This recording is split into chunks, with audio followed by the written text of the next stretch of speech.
હું જે વાત કહું ની સાંભળો. હું કઈક જેવું વિચારું એવું તમે કઈક ઇન્સ્ટાગ્રામ માંથી બહાર આવીને વિચારો. આ પૂરી હોય ને, જે આપણે પૂરીને શાક કરી, ખીર ને પૂરી ખાય, મોઢામાં પાણી આવી ગયું ને, ઈ આપણે અડધી થઈ ગઈ હોય, અડધી આપણે ખાઈ ગયા હોય ને અડધી હોય છતાં એને પૂરી જ કહેવાનું. ઈ કેમ?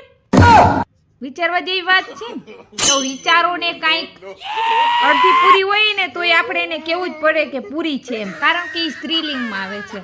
એટલે સ્ત્રીમાં કેવું હોય કે કે ને એમ જ થવું જોઈએ. એટલે એ પૂરી એટલે પૂરી. પછી આખી હોય કે ના હોય એ આપણે નથી જોવાનું, અધૂરી હોય કે ના હોય એ આપણે નથી જોવાનું. નવરો બેઠો માણસ નખોદ કાઢે, આખા ગામની પાળ પીટે. પણ આપણે આખા ગામની પાળ નથી પીટવી. એટલે મેં કંઈક વિચાર કર્યો તો. વિચાર કરતી હતી કે આપણે નાઈ લીધું હોય તો આપણું શરીર ચોખ્ખું થઈ ગયું હોય, બરોબર? તો પછી આપણે રૂમાલ કેમ આપણે ધોવામાં નાખી છે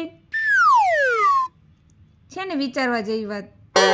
એલા આવી પુલિંગમાં આવે છે, ટુવાલ હોય ને, ટુવાલ પુલિંગમાં આવે છે ને પુરુષ બિચારો જેમ કારણ વગરનો માર ખાતો હોય ને, ધોકા ખાતો હોય ને, ધોઈ નાખતા હોય, એવી રીતના હે ને આ ટુવાલ બિચારો મેલો હોય કે ના હોય, એનો વાંક હોય કે ના હોય,